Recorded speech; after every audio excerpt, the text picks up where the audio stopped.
बिस्मिल्लाहिर्रहमानिर्रहीम। लंदन से मैं हूँ शिराज खान। और आज मेरे साथ जो मेहमान शख्सियत है, मुद्दतों कश्मीर का माज हो, इस्लाम मखालफ प्रोपेगंडाज हो, जहाँ भी इंसानी हकूक की पामाली हो रही हो, ला नज़ीर अहमद साहब हमेशा पेश पेश रहे हैं। हाउस ऑफ लॉर्ड्स के फॉर्मर मेंबर हैं। हम अपने प्रोग्राम में वेलकम करते हैं। अस्सलाम वालेकुम। वालेकुम सलाम। आपकी तो बहुत ज्यादा लंबी तवील जिद्दोजहद है, मकबूजा कश्मीर के मजलूम लोगों के लिए आवाज उठाते रहे हर प्लेटफॉर्म के ऊपर। इस्लामोफोबिया के हवाले से, इराक के हवाले से, ईरान के हवाले से, फिलिस्तीन के मुसलमानों के हवाले से। अनफॉर्चुनेटली आई एम सॉरी कि मैं आपको दावत दे रहा हूँ। आज़ाद कश्मीर जो आज़ादी का बेस कैंप है, उस पर हम गुफ्तगू करेंगे। और जो ताज़ा तरीन डिस्टर्बिंग न्यूज़ आ रही हैं आज़ाद कश्मीर से, जिस तरह के हालात पैदा हुए हैं, जिस तरह की कशीदगी है, हम उसी पर ही गुफ्तगू करेंगे। मेरे सवाल जो है वो हर जबान ज़द आम है कि ऐसा क्यों हो रहा है। और पाकिस्तान के मीडिया के ऊपर जिस तरह की खबरें आज़ाद कश्मीर के हवाले से चलाई जा रही हैं, आज़ाद कश्मीर खास करके ये पाकिस्तान का दफाई यूनिट है। पहली गोली कश्मीरी खाता है और फिर पाकिस्तान का दफा वहां से शुरू होता है। ऐसी खबरें चल रही हैं जो दिल नहीं मानता कि ये क्या बयानियां है और ये क्या खबरें हैं।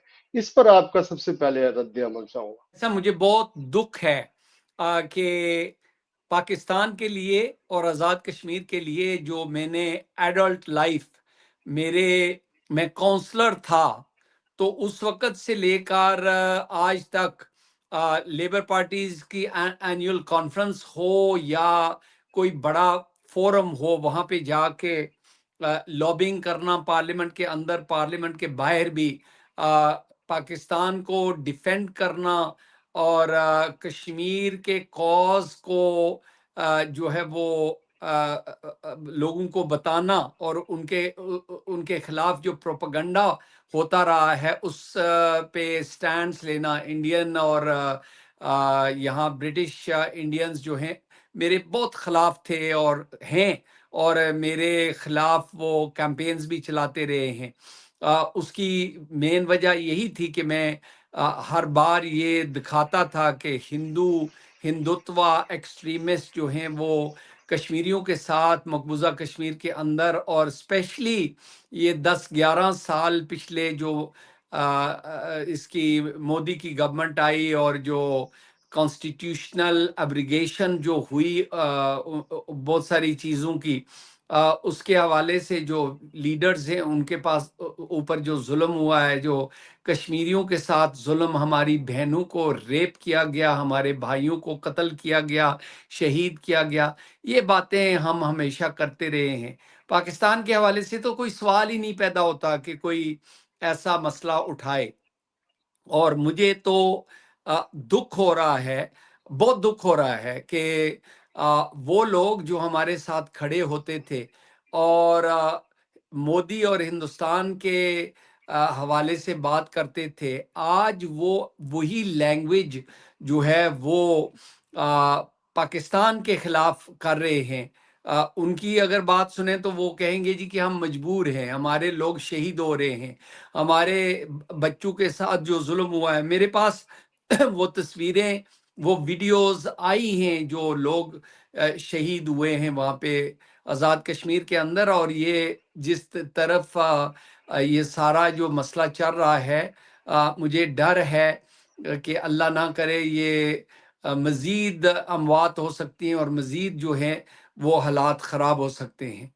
और मेरी आपके प्रोग्राम के हवाले से ये गुजारिश है मियाँ शहबाज शरीफ साहब से और जो लोग पावर में हैं कि आप इसको सीरियस गौर करके जो है वो इस मसले को हल करने की कोशिश करें, वरना ये इतने हालात ख़राब हो जाएंगे। मैंने देखा है लोग यहाँ खड़े होके पार्लियामेंट के बाहर और दूसरी जगह, मैंने इवन एक अमेरिकन कांग्रेस वुमन का बयान सुना है कि मेरे कंस्टिट्यूएंट्स ने बताया है कि आज़ाद कश्मीर के अंदर जो जुल्म हो रहा है वो बंद होना चाहिए। ये बातें हमारे दोस्त जो हैं वो मकबूजा कश्मीर के हवाले से बात करते थे, आज ये आज़ाद कश्मीर के हवाले से हो रही है, तो ये बड़ी दुख वाली बात है।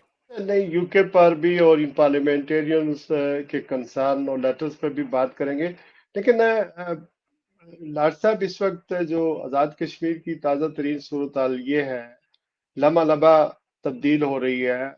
इस वक्त जो जॉइंट अवामी एक्शन कमेटी की हड़ताल थी, वो एज प्लान जारी हो सारी है। बिम्बर, मीरपुर, डडियाल, कोटली और सारी जगहों से काफिले जो है वो अपने अपने तौर पर, ज़ाहिर है क्रैकडाउन शुरू हो गया था, वो रवां दवा है। और ये हड़ताल की कॉल 3 महीने पहले ज्वाइंट अवामी एक्शन कमेटी ने दी थी। और इस वक्त जो उनका मरकज और महवर है वो मुजफ्फराबाद है, वहां पहुंचना है। इस वक्त रावलाकोट में शहादतें हुई हैं, शहादतें ही कहेंगे, चूंकि सिक्योरिटी एहलकार शहीद हुए हैं, रेंजर्स है, पुलिस है, आम शहरी है। कोटली के अंदर बहुत ज्यादा शहादतें हुई हैं कल वहां पर। और उसके बाद एक डॉक्टर और एक वकील जो है वो शहीद हो गया है। इसी तरह दीगर बहुत सारी गिरफ्तारियां हो रही हैं, बहुत सारा क्रैकडाउन हो रहा है। और खबरें जो जो मैं जिसकी तरफ आपको रेफर कर रहा था, खबरें ये हैं कि ये जो दहशतगर्द हैं, चूंकि ज्वाइंट अवामी एक्शन कमेटी को कलअदम करार दे दिया था, इस वक्त जो एक दूसरे जो तजिए चल रहे हैं पाकिस्तान के टेलीविजन के ऊपर, जिस पर बड़ी अफसोस होता है, वो इस तरह का है कि जैसे कश्मीरी, आजाद कश्मीर के लोग या कश्मीरी जो है वो इस वक्त लाइबिलिटीज बन गए हैं। और ये तासर देने की कोशिश की जा रही है कि जैसे ये एक तरह का पाकिस्तान के खजाने पर बोझ है, ये हमारे टुकड़ों पर पलते हैं।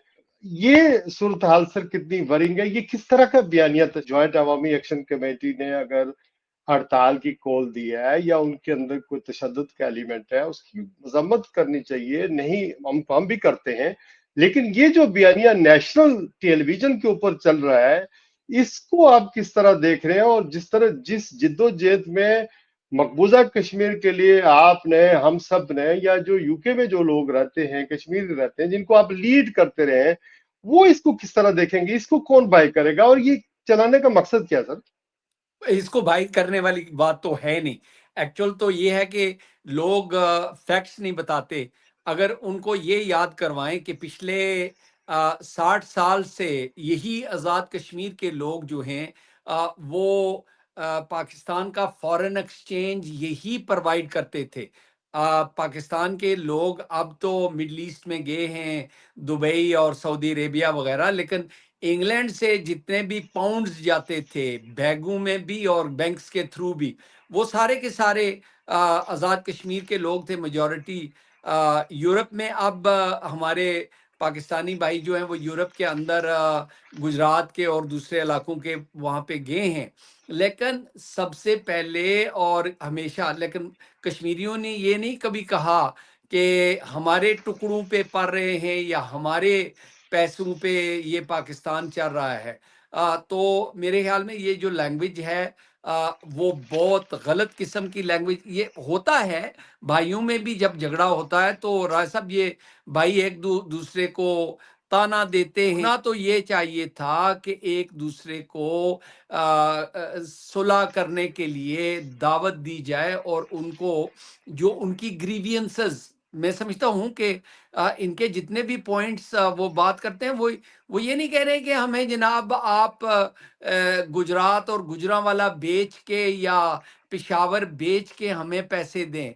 वो ये कह रहे हैं कि जो पैसे इस गवर्नमेंट के, आजाद कश्मीर गवर्नमेंट के पास, यानी आपने खुद देखी होंगी ये कॉन्वॉइज, 15-15, 20-20 लैंड क्रूजर्स और जो प्राडोस जो चलती हैं, वो प्राइम मिनिस्टर हो जो भी, पहले वो कहते हैं जी कि मैंने कोई प्रोटोकॉल नहीं लिया, फिर सारी की सारी जो एस्टैब्लिशमेंट है वो उसके पीछे और उनके दरवाजे खोलने के लिए, फिर वो जब कहीं, मैं वहां पे था, शादियों में जब एंट्री करते हैं वजीर साहब, तो वो सायरन बाहर से बजाते हैं तो पता चले कि वो आगे हैं।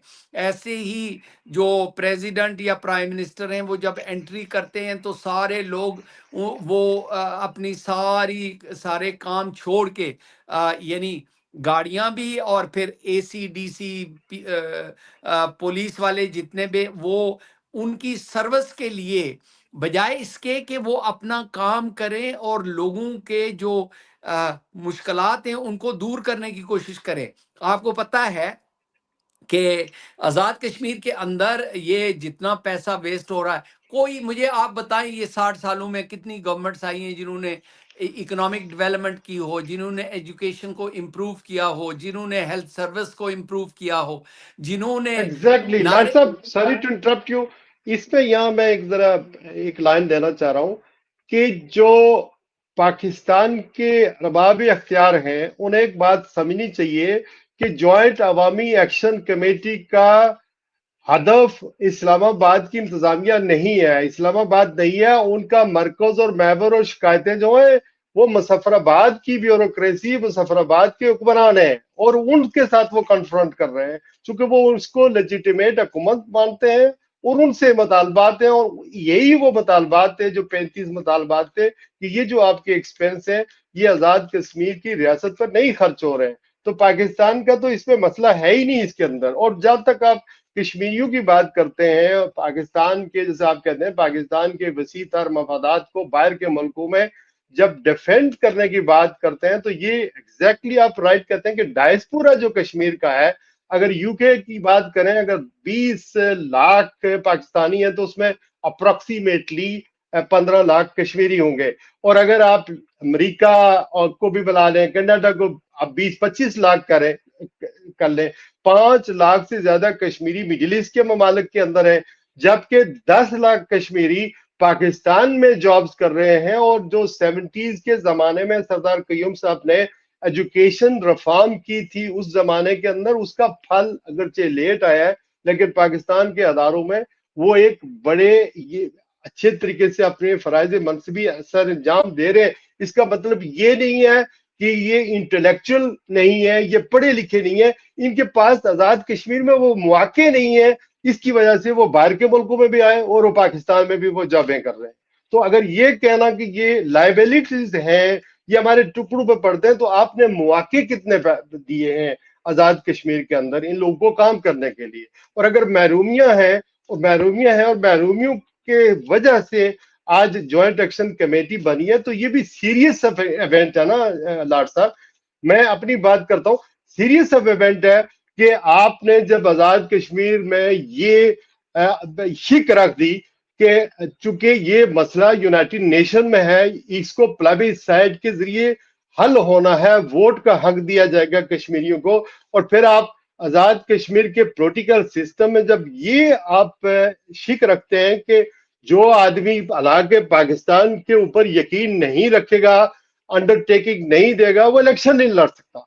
तो इसकी वजह यह है कि इसको बहुत सारे नौजवानों ने बाई नहीं किया, इसको उन्होंने एक्नॉलेज नहीं किया। हालांकि उनके वालिदैन ने पाकिस्तान के क्याम के लिए बहुत कुर्बानियां दी थी। उनके इसका मकसद ये नहीं था कि ये अंडरटेकिंग देना या ये डिक्लेयर करना कि हालांकि पाकिस्तान चाहते हैं, ये बेसिकली यूनाइटेड नेशन की करारदाद के बिल्कुल खिलाफ था कि आप उनको पॉलिटिकल सिस्टम से आउट कर रहे हैं। और फिर बाद में जब जिन जिन महरूमियों का मैंने जिक्र किया, फिर 2021 में एक सर गवर्नमेंट बनती है पाकिस्तान के अंदर, आजाद कश्मीर के अंदर, और वो गवर्नमेंट जो है उसको उनकी वफादारियां जब 2022 में इमरान खान साहब की हुकूमत खत्म हुई तो उन लोगों की वफादारियां तब्दील करवा दी गई और 45 के अरकान ने अनवार उल हक को वोटें देकर वजीर आजम बना दिया। उसके बाद 2023 में ज्वाइंट अवामी एक्शन बनती है। तो ये सीरीज ऑफ इवेंट्स हैं और फिर आप अंडरटेकिंग देते हैं वफाकी गवर्नमेंट ने, और वही अनवार उल हक वजीर आजम होते हुए ये जो डिमांड्स हैं ज्वाइंट अवामी एक्शन कमेटी की, लाड साहब उन आजाद कश्मीर की हुकूमत को और ज्वाइंट एक्शन कमेटी को आपस में मुज़ाकरात करने चाहिए थे, एक दूसरे को अंडरस्टैंड करना चाहिए था।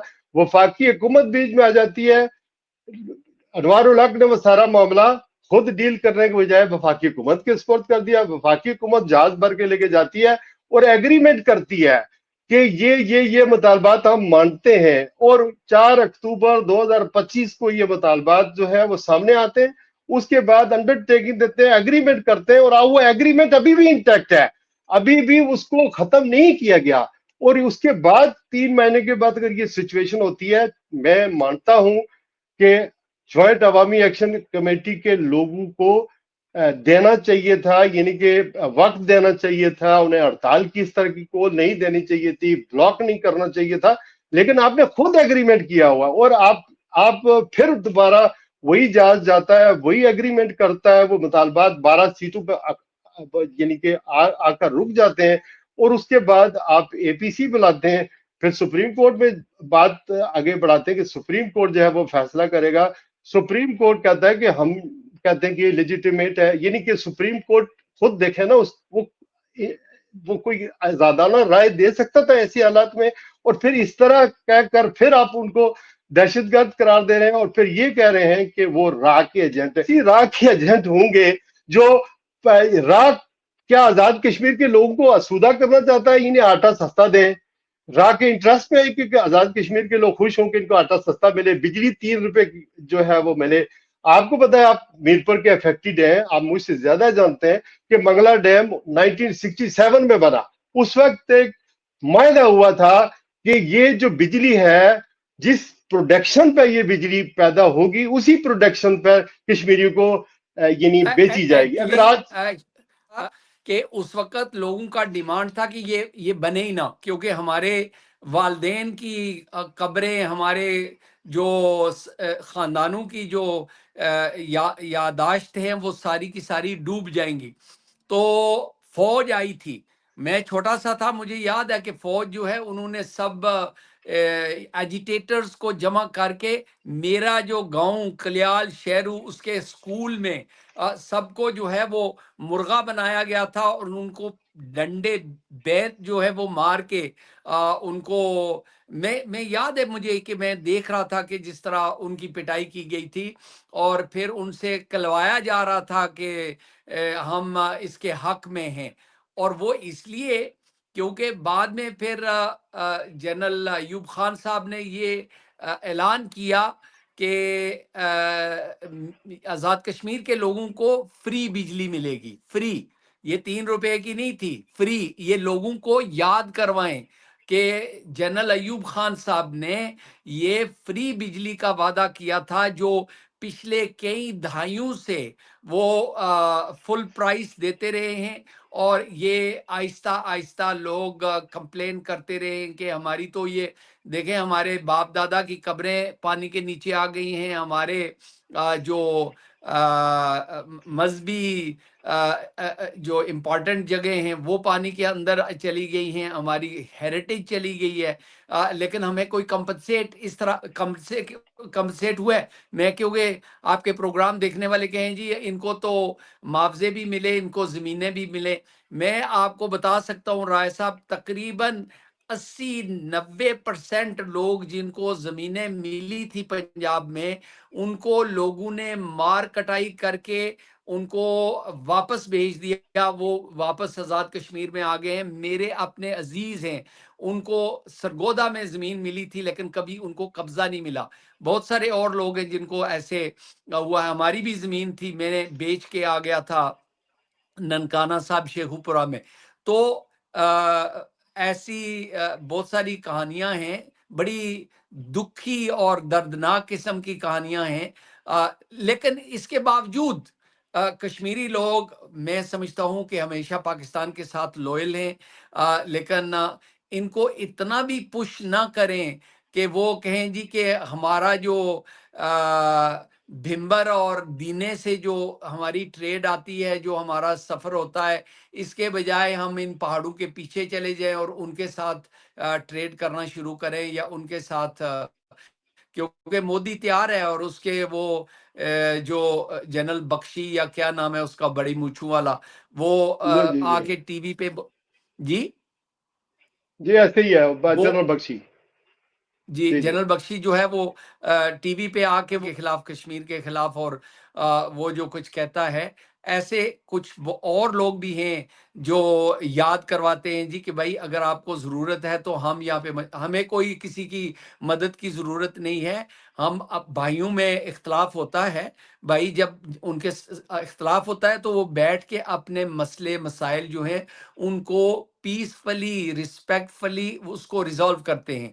लेकिन राय साहब मैं आपको बताऊं, मैंने देखा है, मैं सूडान में इन्वॉल्व था और भी कई अच्छा, जगहों पे। लाल साहब सूडान की बात भी सुनेंगे, लेकिन अब थोड़ा सा मुझे उन एंकरों को, उन साफियों को जरा जवाब देना है जो मेरी बरादरी है, और उन सियासतदानों को और उन पॉलिटिकल जमातों के लोगों को जवाब देना है कि ये कानून है कि जिस खित्ते से रिसोर्सेज होते हैं वहां के लोग पहले बेनिफिट हासिल करते हैं। एम आई राइट और रॉन्ग सर? दूसरी बात ये कि ये मायदा उस वक्त हुआ था कि मंगला डैम की जो बिजली है, जिस कास्ट के आपने कहा था फ्री, लेकिन बाद में ये भी मैंने सुना है कि ये एग्रीमेंट हुआ था कि जिस कास्ट पे प्रोडक्शन है उसी कास्ट पे लोगों को, मकामी लोगों को दी जाएगी। लेकिन नहीं दी जाती जा रही थी सर। 4-4 दिन लोड शेडिंग होती थी, और ये जो ज्वाइंट अवामी एक्शन के मायदे के बाद बिजली तो सस्ती हुई, लेकिन बिजली फिर लो कैपेसिटी है, ये वोल्टेज है, वो कम कर दी गई थी। अभी मैं आपको एक और सिनारियो देता हूं सर। ये हुकूमत पाकिस्तान के खिलाफ नहीं है, बल्कि जैसा मैंने कहा उन सियासतदानों को जो बयानियां बनाते हैं, पॉलिटिकल जमातों के वर्करों को, जो ये ज्वाइंट अवामी एक्शन कमेटी को के यानी आड़ में ओवरऑल कश्मीरी को ताना देते हैं कि आपने कहा था यानी कि काला बाग डैम बनेगा, लेकिन काला बाग डैम नहीं बना सर।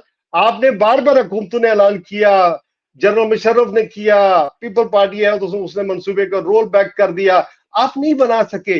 मंगला डैम बना तो हमारे आबाद की कब्रें डूब गई। आज यूके, यूरोप, पूरे पाकिस्तान में मीरपुर के लोग डिस्पर्स हुए। और आपको पता है, आपको भी लोगों ने टमाटर और अंडे मारे थे जब सरदार सिकंदर अयाद खान बर्मिंघम में आए थे, जलसे में खिताब कर रहे थे, मैं गाड़ी ड्राइव कर रहा था उनकी, और आप हमसे पहले आ गए थे।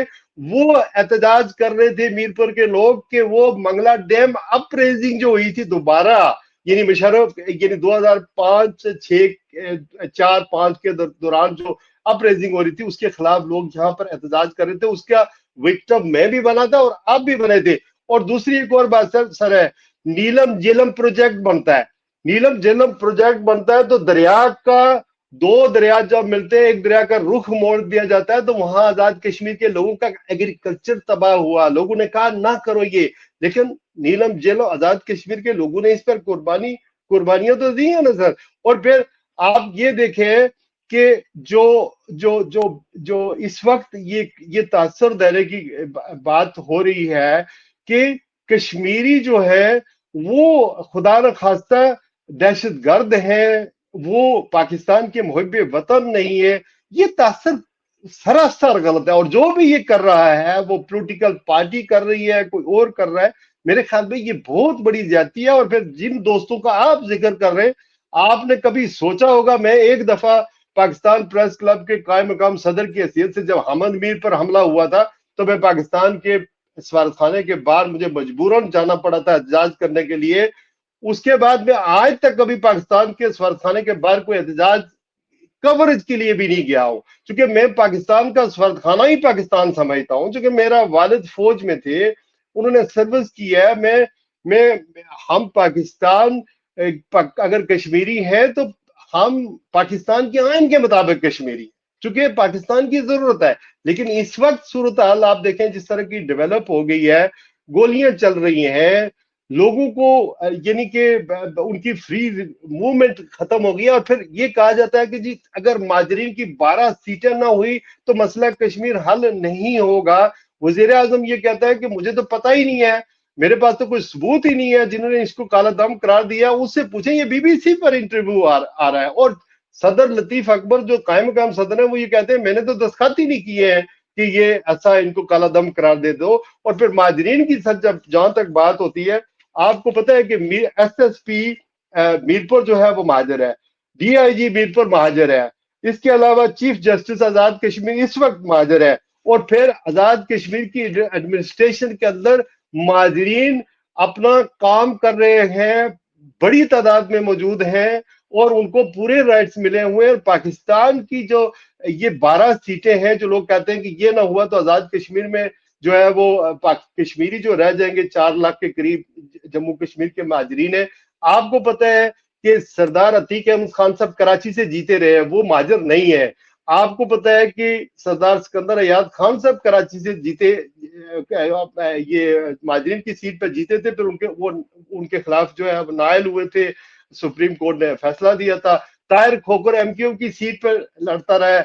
यहां से यूके से लोग जाकर महाजरीन की सीट पर पोलिटिकल जमातों के कैंडिडेट की हैसियत से जीते हैं। और सरदार अब्दुल कयूम खान जैसा बड़ा लीडर, जो 1995 में उनके खिलाफ जब तारीख अदम एतमाद आई, तो वो लाहौर बेस्ड लोग थे जिन्होंने करारदाद टेबल की थी सरदार कयूम के खिलाफ।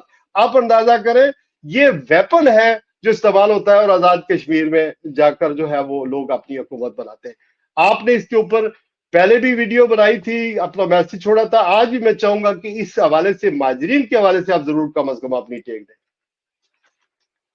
देखिए, मेरे ख्याल में माजरीन जो हैं वो हमारे भाई बहन हैं, और उनके हकूक उनको पूरे मिलते हैं, पाकिस्तान के अंदर भी, आज़ाद कश्मीर के अंदर भी। बल्कि मुझे पता है कि उनको ज़मीनें जितनी मिली हुई हैं पाकिस्तान के अंदर भी और आज़ाद कश्मीर में भी, उनको जुमरात मिलते रहे हैं, उसमें कोई वो गुंजाइश नहीं है कि उसके ऊपर हम वक़्त ज़ाया करें। हूँ, मैं यहाँ इस मुल्क में रहता हूँ, मैं आज़ाद कश्मीर में नहीं रहता हूँ। सारी उम्र जो है मैं पाकिस्तान पैसे यहाँ से कमा के पाकिस्तान भेजता रहा हूँ, आज़ाद कश्मीर भेजता रहा हूँ। ऐसे लाखों लोग हैं जो लेकिन कमाते पाकिस्तान का यहाँ आइन, हैं, भेज सर पाकिस्तान का आइन आपको वहां पे इलेक्शन लड़ने की इजाजत नहीं देता ना। लेकिन यूके में आप रहते हैं तो यूके वाले उस आपको वो नेशनैलिटी छोड़ने के लिए नहीं कहते हैं, बल्कि ये कहते हैं कि ये तो एक प्लस पॉइंट है कि आपके पास डबल नेशनैलिटी है। बिल्कुल सही है। और ये जो आज़ाद कश्मीर के अंदर जो कश्मीरी हैं महाजरीन, उनके राइट्स प्रोटेक्टेड हैं। बैरूनी मुल्क, बैरूनी दुनिया में, यूके समेत सारे मुल्कों में, पाकिस्तान के, आज न्यूयॉर्क में हो रहा है जो पाकिस्तानी, जो कश्मीरी डेमोन्स्ट्रेशन कर रहे हैं, ये कितनी जो है वो वरिंग सिचुएशन है। Does it really bother to Pakistani authorities that they should de-escalate these things? एक तो इस पर कमेंट्स कर दें। It should worry them. It should worry them. It worries me, क्योंकि मैं देखता हूं कि मैंने जो डेकेड्स का जो काम किया कश्मीर कॉज को प्रमोट करने के लिए, अ, वो अब चंद हफ्तों के अंदर जो है वो जो काम है वो खराब हो रहा है। वो जो इमेज इंटरनेशनल कम्युनिटी के सामने जा रही है, वो कि आज़ाद कश्मीर के अंदर जो कुछ हो रहा है वो पाकिस्तान भी वही कर रहा है जो हिंदुस्तान करता था। और अब लोग जो हैं वो पाकिस्तान को भी उसी कैटेगरी में लाना चाहते हैं। मैं समझता हूं कि यहाँ से स्टॉप करना चाहिए सारे मामलात को, और यू टर्न करके जिस तरह कश्मीर कॉज को पहले प्रमोट किया जाता था, अब भी करना चाहिए। पाकिस्तान की जो हुकूमत है उनको ये सीरियस सोचना चाहिए। वो अपने छोटे छोटे मामलात हों तो वो ऑल पार्टी कॉन्फ्रेंस बुला लेते हैं। हमारी भी वो सारी पार्टीज के जिसमें ये इंडिविजुअल लोग जो भी हैं, ये कमेटी के और इसके अंदर जो एहतजाज करने वाले जो लोग हैं, उनके साथ भी ख्वाजा इमरान हो या वो मीर साहब हों, इनके जितने लोग हैं इनको बिठा के इनके साथ डायलॉग करना चाहिए। और डायलॉग सिर्फ ये नहीं कि हमने डायलॉग किया, डायलॉग करके जो मसाइल हैं उनको हल करना चाहिए, और फिर इस तरह जो है वो फ्यूचर के लिए कोई लाएमल होना चाहिए। मैं बार बार ये हमेशा कहता रहा हूँ कि हमारे जो सियासतदान हैं वो पिछले 60 साल 50 साल सरदार अब्दुल कयूम खान साहब की आपने बात की है, उन्होंने तो एक नारे के ऊपर जो है वो हुकूमत की कश्मीर बनेगा पाकिस्तान, और ये पाकिस्तान की एस्टैब्लिशमेंट, पाकिस्तान की फौज को ये बहुत अच्छा लगता था और बार बार फिर वो उन्हीं को सपोर्ट करते थे। ऐसे ही और भी लोग उसके बाद भी आए जो पाकिस्तान को सपोर्ट जो है वो आज़ाद कश्मीर से करते थे और उनको पावर में लाया जाता था। अब ये नहीं होगा। अब क्योंकि वही लोग जेन्युइनली आगे आएंगे जो कश्मीर के लिए, कश्मीरी यूथ के लिए, ये जो अनएम्प्लॉयमेंट और पॉवर्टी जो है इसको ख़त्म करने के लिए जो कोशिश करेंगे। मैंने पहली बार कश्मीरी लड़कियों को देखा है यहाँ बरतानिया में, जो अपना पूरा व्यू बता रही हैं कि ये जुल्म हो रहा है, ये बंद होना चाहिए और इसको किस तरीके से हम जो है वो सपोर्ट कर सकते हैं। तो ये भाई जो साहब जो रीसेंट जो मुजाहरे हुए हैं, जो रीसेंट हर शहर में जी हुए हैं, कल तो हर शहर में हुए हैं, फिर उसके बाद मुजाहरे इधर एम्बेसी के बाहर हुए हैं, कौंसलेट के बाहर हुए हैं, यूके के अंदर सब जगहों पे, और बड़े मुजाहरे हुए हैं, बड़े मुजाहरे, और मजीद भी मुजाहरे होने के का इम्कान है अगर सूरत हाल जी, वहां पर कंट्रोल ना हो। कोशिश करें सो आप सर, भी, जी जी, आप इसी भी हवाले और से मैं मैं ये भी। पूछना चाह रहा था। जी जी, जी यही कह रहा था कि सर क्या मैकेनिज्म इस वक्त हम आपस में कोऑर्डिनेशन किस तरह करें। लोग बहुत एंग्री है, चूंकि अभी मैंने कम अज कम सफराबाद में कोशिश की है, कोई बंदा मिले मैं उससे बात करूं, मैंने साथियों से इस्लामाबाद में बात की है, मैं जहां जहां, चूंकि इंटरनेट बंद है, वैसे नई बात हो सकती है, लेकिन आप मेरे पाकिस्तान में साथ जो बात कर रहे हैं लोग। ना, मैं उस जी कोऑर्डिनेशन कमेटी का मेंबर हूं जिसमें 3 सीनियर जजेस आज़ाद कश्मीर के जो हैं वो उसके मेंबर हैं, और बहुत सारे इंटेलेक्चुअल्स और लॉयर्स और इस किस्म के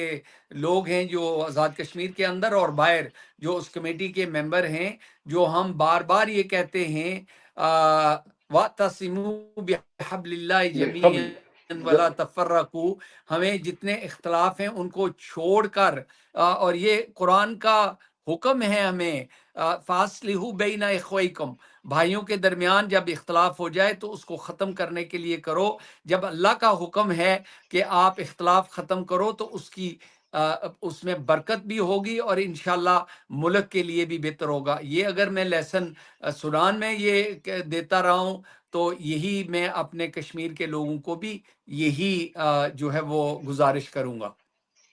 अच्छा सर, यहाँ पर हम लोग किस तरह मामला को काम डाउन करें, क्योंकि सूरत हाल बहुत बिगड़ती जा रही है। पाकिस्तान में कोल्ड वार के दौरान हुआ, और कोल्ड वार खत्म हुई तो उन्होंने गन्ने हमारी तरफ तान ली, उनके नारे हमारी खिलाफ लगने लग गए, हम मुश्किल में आ गए। अब ये सूरत हाल तो इस तरह की डेवलपमेंट यहाँ पर। बिल्कुल सही है। इसको डीएस्केलेट करने के लिए जो है वो अमन कमेटियां जो हैं वो कायम करनी चाहिए हर शहर के अंदर, और फिर नेशनल कॉन्फ्रेंस यहाँ पे भी और आज़ाद कश्मीर के अंदर उनके साथ जो है कोऑर्डिनेट करना चाहिए। और सीनियर लोग, क्योंकि आजकल बहुत सारे लोगों को लीडरशिप, लीडर बनने की शौक है, लेकिन आइडियाज़ कोई नहीं है उनके, अपना क्रेडेंशियल्स नहीं है। तो वो लोग जिनका क्रेडेंशियल भी हैं, जो करना भी चाहते हैं ये काम, और उनको इसमें शामिल किया। मुझे कोई ज़रूरत नहीं है कि मुझे कोई इसका बादशाह बनाए। मैं सिर्फ इनकरेज करना चाहता हूँ सबको कि जो ब्रिंक ऑफ वॉर के ऊपर चले गए हैं, इनको पुल बैक करने के लिए कोई अच्छा सा प्रोग्राम होना चाहिए, ताकि रिकन्सिलिएशन के लिए, अमन कायम करने के लिए जो है वो लोगों को इनकरेज किया जाए। अच्छा, ये जो एमपीज लेटर लिख रहे हैं सर, प्रोग्राम लंबा हो रहा है, वायदा भी करना है, इसको आप किस तरह देख रहे हैं? लिप सर्विस है, गूगलों पे मिट्टी जानने की है? पाकिस्तान तो obviously they not bother about this whole situation जो है। जो एमपीज हमारे हैं, ये ये जो खत लिख रहे हैं, मीडिया पर आकर बातें कर रहे हैं। इमरान हुसैन ने जो कोशिश की है उसमें तकरीबन 50 एमपी, ये बड़ा बड़ा पावरफुल चीज है। मैं इसको डिसमिस नहीं करूंगा क्योंकि इसमें 50 एमपीज का लेटर है और वो सारे के सारे बोलने के लिए तैयार हैं। मैंने वीडियो क्लिप्स भी देखे हैं। सो इसको डिसमिस नहीं करना चाहिए। पाकिस्तान गवर्नमेंट को इसको सीरियसली टेक करना मैं चाहिए। ये समझता हूँ कि आजाद कश्मीर में जुलाई में इलेक्शन में होते हुए नहीं देख रहा हूँ, और ना हुए तो और प्रॉब्लम होगी। होना तो ये चाहिए कि आजाद कश्मीर में फिर इलेक्शन हो, सब पार्टियों को मौका मिले, बल्कि इंटरनेशनल मुबसरों को बुलाकर इलेक्शन करवाने चाहिए, जिससे इंडिया में, दुनिया में एक अच्छा मैसेज जाए कि हम आजाद कश्मीर में इस तरह का इलेक्शन करवा सकते हैं, लोगों की राय को मानते हैं। इस चीज को काउंटर करने के लिए दूसरी बात, जो ज्वाइंट अवामी एक्शन कमेटी के ऊपर 1-1 करोड़ रुपए का नाम रखा है कि बताएंगे अगर कहाँ पर है तो उनको 1-1 करोड़ दिया जाए मेरे, और दूसरा ये दिखाना कि असला निकला है किसी के घर से, पैसे निकले हैं, राह फंडिड है, ये चीजें हैं, और वफादारी और गद्दारी के जो सर्टिफिकेट है, मेरे ख्याल में ये भी आजाद कश्मीर के लोग एट लार्ज, आप जैसे भी लोग नहीं मानते, मैं भी नहीं मानता हूँ, तो इसको कोई मानने वाला के लिए तैयार नहीं है। और आखिरी बात लाड साहब, जिसमें आप भी कमेंट्स कर सकते हैं, इस पर खत्म करेगा कि आज अगर बलूचिस्तान के हालात देखें, फाटा के देखें, गिलगित पाकिस्तान के देखें, पाकिस्तान के बजट की बात करें, 88वीं तरमीम की बात करें, अदालतों पार्लियामेंट की बात करें, जो इस्लामाबाद के अंदर जितने भी अरबाब इख्तियार बैठे हुए हैं, मैं ये समझता हूं कि ये अगर 8 फरवरी 2024 के इलेक्शन चोरी ना होते तो ये सूरत हाल इस वक्त ना होती और हालात अच्छी तरह होते।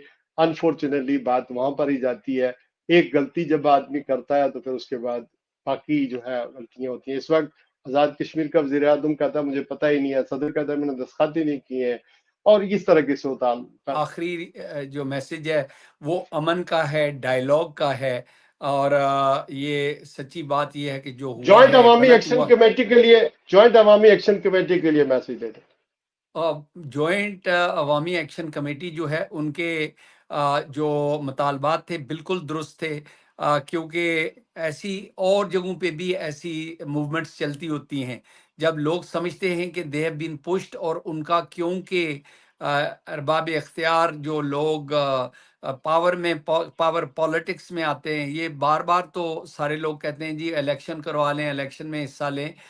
इलेक्शन में वो हिस्सा लेता है जिसके पास पराडो हों, पैसे हों, और जो बरादरी अपनी को साथ ले सकता हो। वहां पे डिलीवरी को कोई चेक नहीं करता। जिद्दोजहद जारी रखें अपनी, लेकिन कानून को हाथ में न लें, अवामी मफाद के अंदर है, और इलेक्शन लड़े, आए इलेक्शन लड़े और मामलात को सीधा करें, अपने मुतालबात बनवाएं, और जो लोग इस वक्त हुकूमत में हैं, उनको हटा दें, उनके मुकाबले में इलेक्शन लड़े। आपके पास ताकत है, अवाम आपके साथ है। चूंकि इक़्तिदारी जमातें आप लोगों के मसाइल हल नहीं कर सकी, उन्होंने कभी एक का मफलर पहन लिया, कभी दूसरी जमात का मफलर पहन कर वो इलेक्शन में आ जाते हैं। उनको तब्दील करें अपनी ताकत के जरिए। अपना बहुत सारा ख्याल रखिएगा, बहुत शुक्रिया सर, अल्लाह हाफिज। थैंक यू वेरी मच जी, बहुत बहुत शुक्रिया।